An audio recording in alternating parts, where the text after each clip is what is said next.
आज हम आपको पृथ्वी की बाहरी जो डिवाइडेशन है पृथ्वी का या विभाजन है उस टॉपिक को लेकर हम आपको कुछ बताना चाह रहे हैं।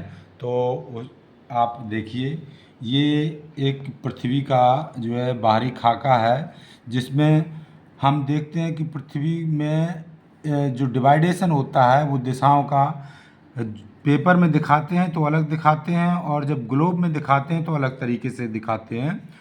तो पेपर में जब दिखाते हैं, बोर्ड पे दिखाते हैं, तो राइट साइड में पूरब होता है, लेफ्ट साइड में पश्चिम होता है, ऊपर आपका उत्तर होता है और नीचे दक्षिण होता है। ये दिशाओं का ज्ञान होना आपको ज़रूरी है। अब आते हैं, पृथ्वी को हमने इस आकार में बना रखा है, जो कि एक आपको अगर देखें तो एक कद्दू के आकार का होता है, एक चपटे रूप में होता है। इसका ये अक्ष है, और ये अक्ष से पृथ्वी वास्तविकता में ये आपकी झुकी हुई है। वास्तविक अक्ष ये है, और होना आपका अक्ष ये चाहिए था। तो पृथ्वी को सबसे पहले हम दो भागों में बांटते हैं। ये जो पृथ्वी को दो भागों में बांटने वाली रेखा होती है, इसको हम जीरो अक्षांश रेखा कहते हैं, इसको हम इक्वेटर भी कहते हैं, इसको हम भूमध्य रेखा कहते हैं। भूमध्य का मतलब जो पृथ्वी हमारी है उसके भूमान है पृथ्वी, और मध्य में होकर जो जा रही है उस रेखा को हम भूमध्य रेखा भी कहते हैं। इसको विषुवत रेखा भी वह कहते हैं। और विषुव, विषुव का मतलब होता है जहाँ दिन और रात्रि बराबर हों, यानी कि 12-12 घंटे के, 12-12 घंटे के जहाँ दिन रात बराबर होते हैं, इसलिए इस रेखा पर दिन भी 12 घंटे का है, रात भी 12 घंटे की है, इसलिए इसको विषुवत व्रत कहते हैं। अब पृथ्वी को हम डिवाइड करते हैं, जो इसके पैरेलल रेखाएं होती हैं जीरो अक्षांश के, इनको हम कहते हैं अक्षांश रेखाएं। क्या कहते हैं? अक्षांश रेखाएं। ये इसी प्रकार से नीचे भी है और ऊपर भी है। और जो विषुवत रेखा के ऊपर का पार्ट है, ये वाला पृथ्वी का पार्ट है, इसको हम उत्तरी गोलार्ध कहते हैं। क्या कहते हैं? उत्तरी गोलार्ध। और सेम देखो, ऊपर की ओर आया आपका उत्तरी गोलार्ध हो गया। अगर इसको पृथ्वी मान लें तो ऊपर की ओर उत्तरी गोलार्ध हो गया, नीचे की ओर दक्षिणी गोलार्ध, यहाँ से यहाँ तक पोल तक। ये आपका नॉर्थ पोल है, ये आपका साउथ पोल है। तो ये आपका हो गया दक्षिणी गोलार्ध। ठीक है, दक्षिणी गोलार्ध हो गया, उत्तरी गोलार्ध हो गया। ये जो रेखाएं हैं, ये आप ये बताइए, ये अगर ये जीरो अंश हैं तो यहाँ तक जाते जाते ये 90 अंश तक, जो सीधी रेखा ये 90 अंश है, तो यहाँ तक कितने बिंदु होंगे आपके? अगर मैथ के स्टूडेंट हो तो आपको पता होंगे, ये 90 अंश है तो यहाँ तक 90 लाइनें होंगी। सेम ऐसी 90 लाइनें यहाँ होंगी, तो इनको सबको मिलाते चले जाएंगे तो ये आपके ऊपर कितनी लाइनें बनेंगी? जाके 90 लाइनें। कितनी लाइनें बनेंगी? 90 लाइन या अक्षांश। 90 लाइन या अक्षांश। सेम पोजीशन आपकी दक्षिणी गोलार्ध में भी होगी, ये भी आपकी 90 हो जाएंगी, इधर भी आपकी 90 अक्षांश हो गए। तो 90 अक्षांश ये और 90 अक्षांश ये, टोटल हो गए आपके अक्षांशों की संख्या 180 हुई। लेकिन आपने बीच वाले को तो जोड़ा ही नहीं है, ये जीरो अक्षांश वाला है, तो +1, तो आपकी टोटल अक्षांशों की संख्या हो गई 181। कितनी हो गई? 181 रेखाएं हो गई। इसी प्रकार से, और ये करते क्या है इसके बारे में थोड़ा बता दें, इनको हम ताप विभाजक भी बोलते हैं। ये जो अक्षांश रेखाएं हैं ये ताप विभाजक भी हैं। क्यों? क्योंकि यहाँ पर जो इक्वेटर है आपका, यहाँ पर सूर्य की किरणें डायरेक्ट पड़ती हैं, तो ये सबसे गर्म एरिया होता है पृथ्वी पे।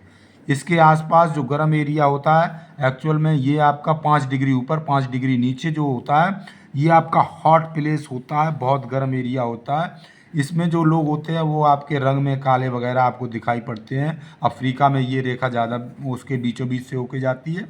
ये आगे के टॉपिक हैं। अभी आप केवल इतना ध्यान रखिए कि ये रेखा आपकी सबसे गर्म रेखा है पृथ्वी पर।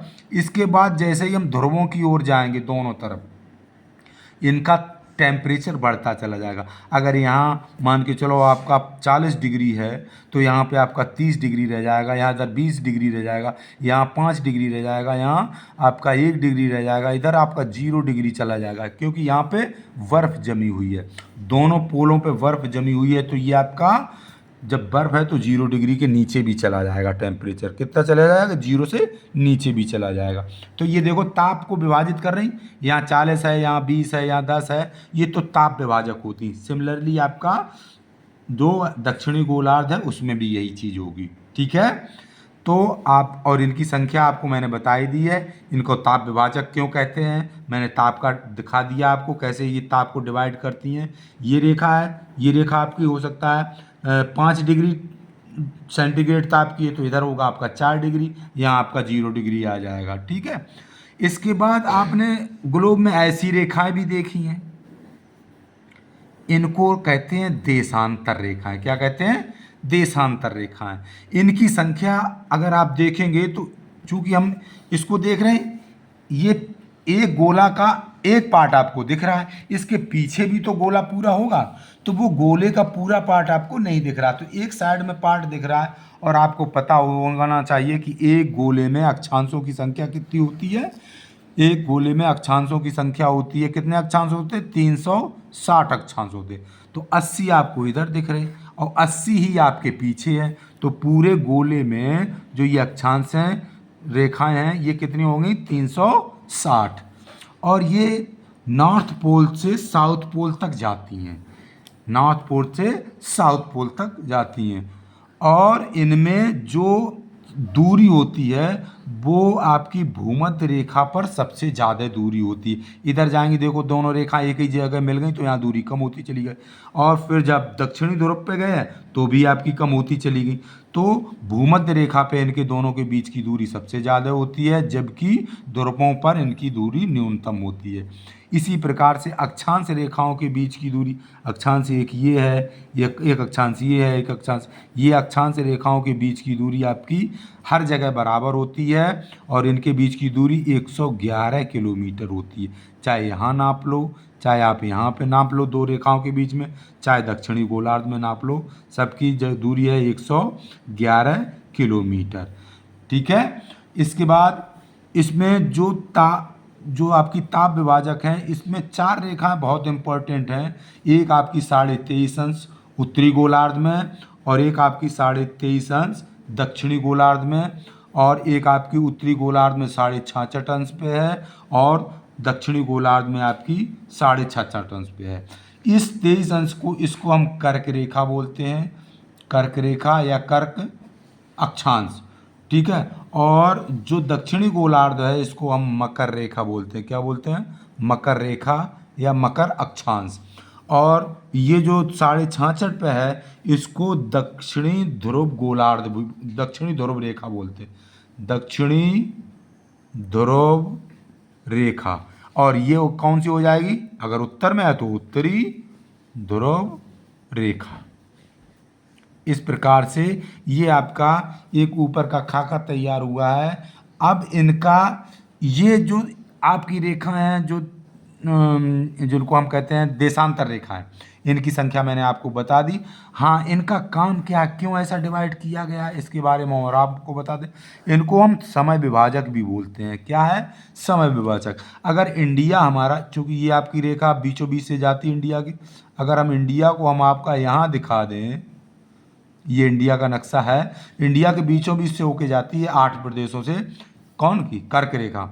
तो अगर आप, ये आपकी जो कर्क रेखा है जो इंडिया के पूर्वी किनारे से होके जा रही, और एक इंडिया के पश्चिमी किनारे से होके जा रही, तो यहाँ अगर समय आपका 8 बजा है, 8 बजे है सुबह के, मान के चलो, तो इधर पश्चिम वाले पे आपका टाइम हुआ होगा 2 घंटे कम, लगभग 6 बजे होंगे सुबह के। यानी कि पृथ्वी आपकी पश्चिम से पूर्व की ओर घूमती है, तो ये आपका यहाँ पे टाइम 8 बजा है, तो यहाँ पे टाइम कम होगा, क्योंकि अभी पृथ्वी का वो सिरा सूर्य के सामने नहीं पहुँचा है, तो वहाँ टाइम पीछे चलेगा, और जो सिरा आपका सूर्य के सामने पहुँच गया है वहाँ टाइम हो चुका है। तो ये देखो टाइम विभाजक हो गई, यहाँ 8 बजे है, यहाँ 6 बजे है, यहाँ 5 बजेंगे, यहाँ 4 बजेंगे, यहाँ 1 बजेगा, यहाँ इस हिसाब से आपका ये काय की विभाजक हो गई, आपकी समय की विभाजक हो गई। ठीक है। इसके बाद नए टॉपिक में हम और बेहतरीन आपको जानकारी देंगे। अभी आपको थोड़ा सा, मैंने पहला वीडियो है तो पहला वीडियो के हिसाब से मैंने आपको बताने का प्रयास किया, और ये हो सकता है आपको सभी को जानकारी हो, फिर भी कुछ लोगों को जानकारी नहीं है। जैसे काफ़ी लोगों को आपको इसकी दिशाओं के बारे में नहीं जानकारी है कि पेपर में कैसे होता है, पूरब किधर होता है, पश्चिम किधर होता है, उत्तर किधर होता है, दक्षिण किधर। तो इनकी जानकारी, ये बेसिक नॉलेज है, इसकी जानकारी होना आवश्यक है, ज़रूरी है, क्योंकि प्रतियोगी परीक्षाओं में ये चीज़ें जब आपको पता होंगी तभी आप क्वेश्चन को सॉल्व कर पाएंगे। ठीक है।